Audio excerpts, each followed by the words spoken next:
tamına yarım saatım tamamlandı ve ben hələ də sınav işləyirəm. Demək olar ki, yarım saatım tamamlandı.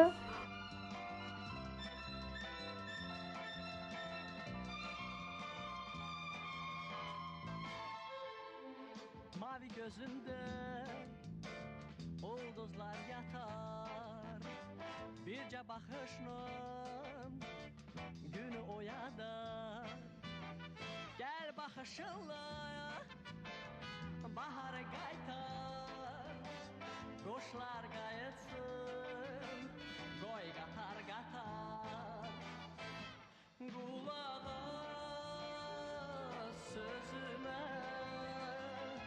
siracım mən sənə.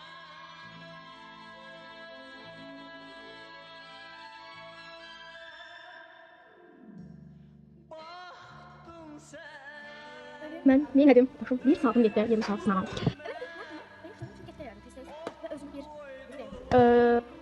Tabii şeyler bu çatı sınavı sorabilirim çünkü hele çok uzun oldu ve ağır bir defa da bu. Ve bir de mesela 20. sınavı okutmadım. Öyle mi?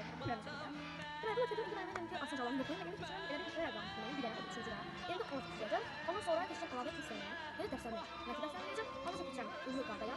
Öyle kazanmak sınavı. Yolundan çıkmaz ya. Yolundan çıkar bu. Öyle çok şey. Sıvat edin ki.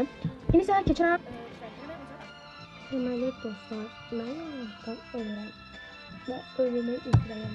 Daha da ölümü ümidəməm. Neyse.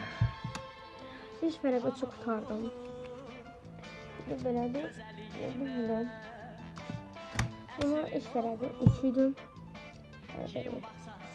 İndi mən nə edəcəm? Üşüdüm. Əsrama üstümə gəldim. Kimyadan işleyeceğim. Biraz kimya işleyeceğim. Görün küçük. Kimya.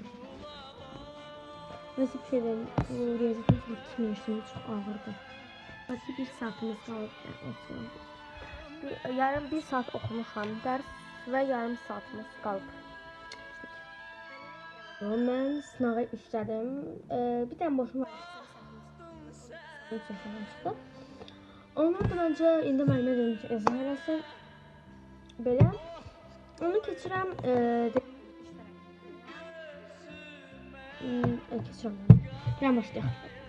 Mən nə edim? Biraz telefon keyfiyyətim tez dəyişir. Çünki öz telefonumdan çəkməm bu videoları. Ona görə yeni planşeti keçirəm. Neyse, deməli nədir? İndi mən nə edirəm? Kimyanı bitirdim, tarixləri keçirəm. Mesela indi tarix eləyirəm. Kimyanı bitirdim, riyaziyyatını bitirdim. Zaten kesikə hazırlaşdım. Elə bir dənə kimya bu tarixi eləyəcəm və bunu da final. Mən o zaman evə gəlmişəm. İcra və planım açıqlanıb. Əslində öz istədiyim qiyməti, yəni gözlədiyim bir qiymət almamışam. 82 bal almışam, amma mən belə bir qiymət gözləmirdim. Yəni belə bir qiymət gözləmirdim. Elə düşünürdüm ki 93 alacağam. Yəni əziyyətimə dəymədi. Boş-boşuna əziyyət çəkmişəm. Nəysə belə canım sağ olsun. Ayıb şeylər. Amma bu, yəni gələn kesikədə yaxşı nəsə toplamaq məcburiyyətindəyəm. Çünki indiyimi yaxşı çıxarmadım. Nəysə, bəlkə belə videolar xoşlayırsınızsa abunə olmayı unutmayın. Sağ olun, salamat qalın.